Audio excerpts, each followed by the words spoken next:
Selamat datang di X Undercover. Channel ini merupakan perbincangan antara Dr. Jaya dan Pak Franky yang bertujuan untuk edukasi serta menceritakan pengalaman Dr. Jaya sebagai ahli forensik dan patologi. Sekedar informasi terkait jadwal tayang X Undercover yang akan tayang setiap hari Senin, Rabu, dan Jumat.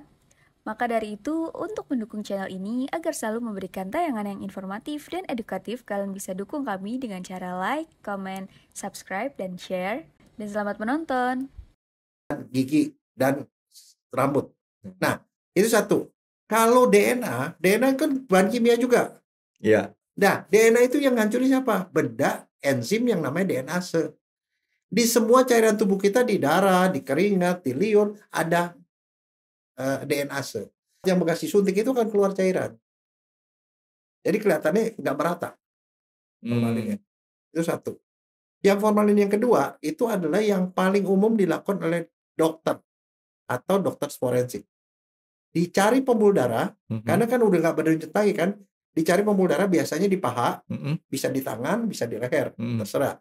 Dibuka, ambil pembuluh darah, terus kemudian dimasukin selang infus, dan kemudian formalinnya disemprot ke dalam. Dia campur sama darah. Ya dok, ini kebetulan kita lanjut ya dok ya. Ini ada pertanyaan-pertanyaan yang masuk ke WA saya nih, nggak tahu dapat info dari mana nih nomor telepon saya nih. Ini dok, ada pertanyaan mengenai masalah yang tadi kita bahas. Yang kita bahas tadi kan masalah bagaimana jenazah kondisi setelah dia meninggal. Iya. Ini ada satu cerita dok katanya. Jadi jenazah itu dimasukin, non-muslim kan masuk pakai dalam peti.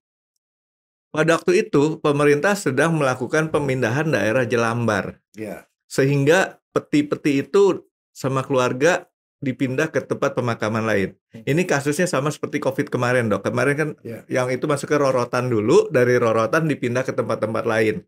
Dan ternyata dok, setelah puluhan tahun, ada 20 tahunan, itu petinya masih utuh. Utuh, cuman warnanya mungkin berubah. Ya, peti-peti zaman dulu kan pakai jatinya benar-benar jati hebat tuh. Itu sebenarnya di dalamnya tuh jenazah bagaimana sih dok? Nah, begini. Peti itu ada banyak kualifikasinya ya. Ada yang dari kayu lunak sampai kayu yang keras. Dan kalau yang paling mutunya dan paling bagus itu adalah kayu jati. Jatinya jati besar.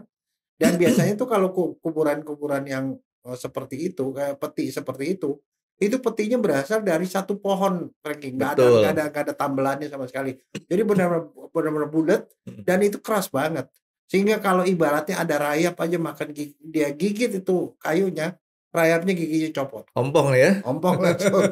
Nah, sekarang gimana? Nah, sekarang kita mesti tahu prosesnya manusia itu.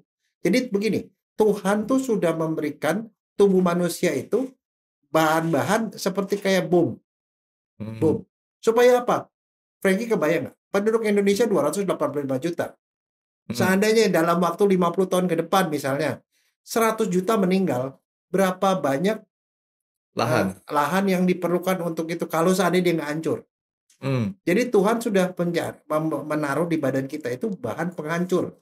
Nah, di dalam sel itu ada benda, ini ada sel ya, ada inti sel, ada benda kecil namanya lisosom. Di lisosom itu ada enzim penghancur protein. Kalau orang meninggal, sel ini akan hancur, pecah. Lisosomnya mengeluarkan enzim itu akan melarutkan seluruh protein, seluruh tubuh jaringan lunak segala macam, itu menjadi hancur, menjadi unsur. Akhirnya jadi tanah. Sehingga dikenallah istilah dari tanah kembali menjadi tanah. Jadi tubuh manusia itu akan ujung-ujungnya akan hilang semua. Yang paling lama hilang adalah rambut dan tulang. Nah, jadi artinya seperti itu. Itu satu protein akan hancur. Ya, protein itu kalau dari segi kimia, balik lagi ke kimia, unsurnya CHONSP. C jadi CO2, H-nya jadi H2O, makanya kalau mayat itu akan menjadi air, N-nya menjadi HCN, cyanida, atau NH3, nah, itu amoniak, N, S jadi H2S, makanya mayat kadang-kadang ada bau seperti bau kentut, P jadi fosfin, pH3, fosfin itu akan menguap. Akhirnya dia udah jadi hancur, gabung kecuali jadi tanah. susunan tulang. Ya, tulang dan gigi dan rambut. Nah, Itu satu. Kalau DNA kan bahan kimia juga. Ya. Nah, DNA itu yang ngancurin siapa? Benda, enzim yang namanya DNase. Di semua cairan tubuh kita, di darah, di keringat, di liur, ada DNase. Jadi DNase itu setelah proteinnya hancur, kan DNA masih ada. DNA itu kan dihancurkan oleh DNase tadi. Dihancur untuk bisa bekerja, DNase itu untuk hancurin DNA sampai jadi unsur, dia memerlukan magnesium. Magnesium itu logam, dan satu lagi air. Maka selama dia basah, dia akan hancur DNA. Tapi kalau dia tidak basah, kering, DNA-nya nggak bisa bekerja. DNA masih utuh. Itulah yang menyebabkan film Jurassic Park, tahu? Tahu. Dinosaurus sudah jutaan tahun yang lalu, begitu diperiksa DNA-nya masih ada. Karena dia kering. Mumi kenapa masih bisa diperiksa DNA-nya? Karena dia kering. Makanya kalau kita ngambil sampel DNA, diambil sampel dari mulut, dibiarin kering sampai bertahun-tahun masih aman. Pernah ingat kasus Monica Lewinsky? Pernah tuh, Dok. Itu Presiden Bill Clinton pernah selingkuh sama sekretarisnya, namanya Monica Lewinsky, waktu masih jadi gubernur. Nah, dalam satu adegannya, si gubernur itu menyemprotkan sperma ke roknya si Monica. Roknya warnanya biru. Jadi ceritanya adalah cerita tentang rok biru, bukan tenda biru ya. Ada tenda biru. Ada lagu rok biru. Karena itu semprotan gubernur, sama si Monica itu disimpan dalam kondisi kering. Buat tanda mata tuh, Dok ya. Buat tanda mata. Kemudian jadi presiden dia. Pindah ke Gedung Putih. Semua orang-orangnya dibawa ke Gedung Putih, termasuk Monica. Setelah satu periode, masih berlanjut nih. Tapi si Monica sudah berubah badannya. Ya tidak menarik lagi. Terus orang-orang bilang, Pak Presiden, kalau mau jadi kedua kali jangan sampai ini kebongkar. Nggak worth it. Akhirnya si Monica disingkirkan dari Gedung Putih. Sakit hatilah dia. Itu 7 tahun setelah kejadian. Setelah 7 tahun dia bilang, Presiden itu kan selingkuhan gue sejak 7 tahun yang lalu. Apa buktinya? Gue masih simpen semprotannya. Dikasihlah rok biru. Diperiksa DNA-nya. Si presidennya diperiksa DNA-nya. Sama. Tapi habis begitu, reputasinya Bill Clinton jatuh. Tapi dia dibela sama istrinya, Hillary Clinton. Akhirnya dia kedua kalinya kepilih lagi jadi presiden Amerika. Dengan popularitas yang sudah agak anjlok. Tetapi dia masih kepilih. Kenapa? Karena selama periode yang pertama, ekonomi Amerika bagus di bawah dia. Nah, itu artinya apa? DNA itu tidak hancur dengan berlalunya waktu karena dia kering. Kecuali dia basah. Nah, sekarang balik. Kenapa? Tuhan tuh naruh gitu. Tuhan taruhnya di badan kita loh. Artinya kembali ke pertanyaan tadi. Kalau mayat ditaruh di dalam peti, petinya masih utuh setelah sekian lama, di dalam gimana? Tetap busuk. Karena yang terjadi adalah otolisis. Dia melisiskan dirinya sendiri. Jadi kalau mayat ditaruh di satu tempat, ya ditutuplah dengan rapat-rapat, dia akan ngancurin diri sendiri. Itu tadi yang saya bilang. Protein dihancurin, DNA dihancurin, akhirnya tinggal susah tulang sama gigi, sama rambut. Jadi proses tetap terjadi.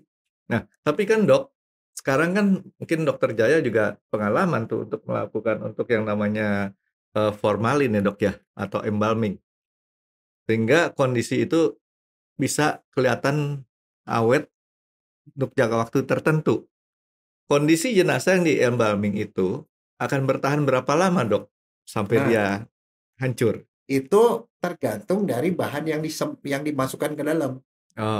Ada yang dimasukin ke dalam itu bisa bertahan lebih lama dari yang lain, ada yang lebih cepat. Makanya kalau mau diformalin biasanya dokternya akan nanya, ini mau dikuburnya setelah berapa hari? Kalau buat 3 hari dikasihlah cukup untuk menahan 3 hari, nggak busuk. Seminggu ya ditahan seminggu. Saya pernah diminta untuk nahan itu selama 3 minggu. Ya saya kasih obat yang untuk 3 minggu dengan dosis dan komposisi tertentu. Tapi kalau misalnya dia mau lebih lama lagi, misalnya contoh orang Bali, saya pernah loh. Iya, Bali bisa lama tuh Dok ya. Bisa, saya pernah diminta untuk 2 bulan, Frankie. Saya dipanggil ke satu daerah di Jakarta, saya nggak berani ngomong daerahnya nih. Jakarta nih ya? Jakarta, orang Bali. Dok, formalin dok. Saya pergi ke rumah, di mana? Di rumah duka? Bukan di rumah. Sampai ke rumah saya kaget, Frankie. mayatnya itu ada di lantai. Jadi di lantai itu dikasih tikar, mayatnya berbaring di situ. Saya bilang, mau diformalin buat berapa lama, Pak? Mau 2 bulan. Kaget saya. 2 bulan di rumah ditaruh begitu.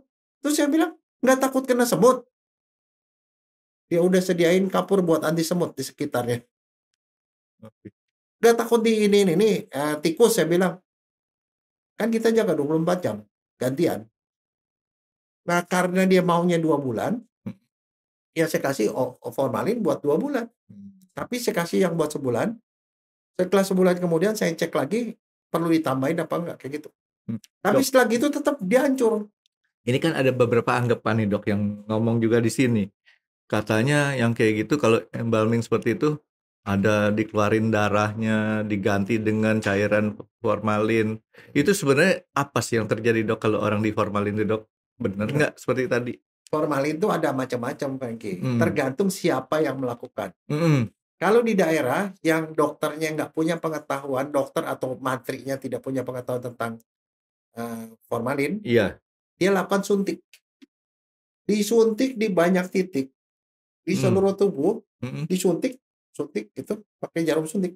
Maksudnya supaya rata tuh dok ya? Iya, jadi kalau begitu suntik sini, maka diameter sekian itu akan kaku, akan tidak busuk. Iya. Di sini, jadi dia harus banyak disuntik. Cuman kejelekannya kalau sistem begitu, semua orang bisa lakukan itu. Cuman di tempat yang bekas disuntik itu kan keluar cairan. Jadi kelihatannya nggak merata formalinnya. Itu satu. Yang formalin yang kedua, itu adalah yang paling umum dilakukan oleh dokter atau dokter forensik. Dicari pembuluh darah, karena kan udah nggak berderincut lagi kan, dicari pembuluh darah biasanya di paha, bisa di tangan, bisa di leher, terserah. Dibuka, ambil pembuluh darah, terus kemudian dimasukin selang infus, dan kemudian formalinnya disemprot ke dalam. Dia campur sama darah. Jadi tidak ada darah yang dikeluarin dok ya? Tidak. Untuk yang kedua gitu itu namanya parenteral. Pemberian formalin dengan parenteral bisa masuk ke arteri, bisa masuk ke vena. Jadi kalau seorang dokter yang punya pengalaman dengan keahlian untuk formalin akan melakukan cara yang kedua tadi dok ya? Iya. Jadi yang terjadi adalah formalin atau bahan pengawet tadi dia akan masuk ke darah, campur dengan darah, sehingga darahnya jadi lebih encer. Darah orang itu sekitar 4 liter sampai 5 liter tergantung jenis kelamin. Perempuan 4 sampai 4,5. Kalau laki-laki 4,5 sampai 5 liter. Yang dimasukin formalin itu paling banyak itu 3 liter, paling banyak rata-rata 2 liter. Jadi begitu dimasukin maka yang 4 liter ditambah 2 liter berarti dia akan pengenceran 30% kira-kira. Iya. Nah, yang terjadi adalah kalau dia tidak ada reaksi apa-apa, pengenceran. Jadi kalau misalnya seandainya ada racun A, racunnya itu 100 mg misalnya per liter. Setelah diawetkan formalin, seandainya dia jadi 2 kali lipat aja volumenya, jadi dia turun separuh, nggak Artinya bakal hilang. ya racunnya tetap masih ada, walaupun di formalin. Karena itu cuma masukin, nah udah selesai dimasukin, pembuluh darahnya diikat, dijahit, udah selesai, cuma ada 1 jahitan kecil. Itu yang kedua. Jadi dalam kasus-kasus tertentu, misalkan yang berpotensi istilahnya ada dia keracunan segala macam, tetap aja racunnya masih bisa didetek. Nah, ada yang ketiga. Yang ketiga itu adalah metode yang saya kembangkan bersama seorang profesor dari Jepang. Ya. Namanya Profesor Onishi. Profesor Onishi itu dia menciptakan mengawetkan jenazah dengan cara mengeringkan paru dan usus. Jadi bentuknya kayak gel. Dikocok, dimasukin ke hidung. Nanti paru-parunya itu akan timbul gel. Dia menarik air sehingga jadi gel. Dimasukin ke mulut, masukin usus, jadi seluruh usus itu jadi gel. Nah, kita tahu yang membusukkan satu lagi adalah kuman di dalam usus. Dengan ususnya berubah jadi gel, airnya tidak ada, ketarik kan sama gel itu, tidak ada kering, maka pembusukan bisa dihambat. Oh, oke. Jadi itulah yang dilakukan pada formalin. Jadi siapa bilang formalinnya dikeluarkan darahnya? Oh, jadi anggapan itu sama sekali keliru lah dok. Mungkin ada beberapa negara yang formalinnya dikeluarkan cairannya, dimasukin cairan lain. Tapi yang begitu itu limbahnya banyak sekali. Tidak ada satu dokter pun yang mau melakukan itu. Repot. Ada yang memang melakukan. Dimasukin, darah dikeluarin, terus dimasukin, diganti, benar-benar diganti. Kayak ganti oli mesin. Ganti oli mesin. Ganti oli. Dok, tapi kan yang tadi dokter bilang kan cuma menunda dok ya. Artinya pembusukan tetap berlangsung. Cuman yang tadinya jenazah itu 24 jam ya dok ya? Berapa jam sih? 24 jam.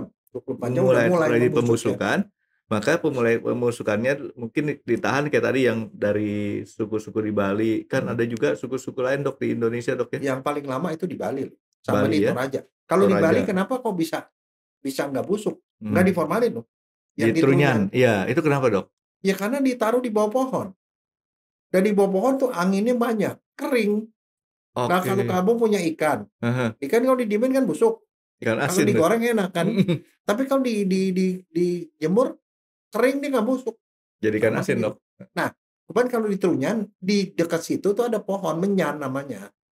Pohon menyan itu memberikan bau-bau segala macam sehingga serangga tidak ada. Itu udah punya efek untuk membuat dia itu jadi lebih awet. Oke, jadi dia ditunda dok ya, bukannya artinya kemudian tidak terjadi pembusukan sama sekali. Dokter pernah dok membuka Apa? peti jenazah? Saya pernah dapetin jadi permintaan tolong dari seorang sahabat dokter ya. Dia orang Toraja. Orang Toraja kan biasanya kalau belum ada upacara, mereka ada upacara. Kalau di sana yang asli ya, mayat itu ditaruh di rumah. Di rumah, dikasih makan, dikasih apa gitu. Sampai saatnya mereka bisa bikin upacara. Jadi dia dianggap hidup. Jadi tetap dikasih makan, dikasih piring, dikasih makanan gitu. Dianggap hidup sampai saatnya mereka sudah punya uang untuk beli kerbau. Oh iya, Kerbau yang harganya miliaran itu. Miliaran tuh dok. Nah, mereka ngumpulin duit. Nah, pada saat mereka udah punya acara gitu, si mayat ini diganti bajunya, dipakein baju dan segala macam, kemudian dibawa ke atas gua-gua di atas. Nah, itu kondisi begitu mayatnya udah jadi kering, udah jadi mumi. Jadi itu memang yang aneh itu di situ di Dayak di Toraja seperti itu. Sama di Bali itu loh dua. Nah, itu alamiah. Kan saya juga pernah dapetin yang alamiah karena kondisi kering di Bekasi. Kalau misalkan itu kemudian apa namanya, yang tadi dalam peti tersebut dok, kita dapetin apa dok? Kalau dia sudah lebih daripada karena 2 tahun lah dok ya, kan 2 tahun tuh pembusukan yang masih menimbulkan bau dok. Kalau 3 tahun ketiga ada dok ya? Tulang dan tulangnya kering dan tidak berbau. Tulang rambut, gigi masih ada. Jadi artinya apalagi kalau sampai 5 tahun, 7 tahun, 10 tahun dok ya? Iya, kita nggak bisa mengharapkan apa-apa. Bahkan kalau tanahnya jelek ya Frankie ya, itu bisa aja hancur tulangnya. Saya pengalaman pada waktu itu tahun 84, itu pernah ada peristiwa Tanjung Priuk kan? Iya, betul. Ada beberapa orang kemudian ditembak, kemudian dibawa sama peti, sama truk, dibawa ke daerah Pondok Rangon. 16 tahun kemudian, jadi tahun 2000, Jaksa Agung minta kita bagian forensik untuk menggali jenazah di Pondok Rangon. Ada 12 peti di dalam. Di peti itu dok ya? Peti. Petinya peti biasa, hancur, tulangnya ada, tapi cuma tinggal tulang doang.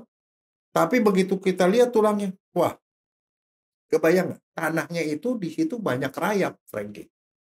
Jadi baru 16 tahun, ini kepala itu masih bentuknya kayak kepala, tapi dalamnya sudah diisi sama tanah. Pada tanah, akar-akaran dan segala macam. Dan kulitnya ini, tulangnya itu udah pada tipis dan banyak yang bolong-bolong hancur kemakan rayap. Jadi seperti ya kalau dipegang itu lemak hancur. Nah, jadi kita bawa ke bagian forensik itu dengan tanah-tanahnya kita bawa. Kita bikin cetakan. Padahal itu di peti dok. Ya. Jadi maksudnya saya itu tergantung kondisinya. Jadi nggak bisa diharapin terlalu banyak dok ya kalau untuk misalkan untuk kita pembuktian dengan cara ekshumasi tadi dok ya? Ya kita nggak bisa berharap. Jadi kalau saya sih bilang ya kita harapkan yang terbaik, tetapi biar gimana pun yang namanya otopsi makin awal, makin segar itu makin bagus karena masih lengkap bukti-buktinya. Dan kalau sudah diotopsi sejak awal, kesimpulan itu bisa kita baca dari laporan hasil otopsi tersebut dok ya. Seorang dokter forensik pasti punya bukan cuma otopsi, pemeriksaan lab, keterangan apa segala macam bisa. Jadi artinya bisa ditafsirkan ulang. Saya ingat dari dulu ya, guru saya selalu ngomong, Dr. Munim, saya sebenarnya kalau ngelihat ini dia bilang yang namanya pendapat itu boleh berbeda karena secara hukum sebenarnya seorang ahli dipanggil itu dimintakan pendapatnya.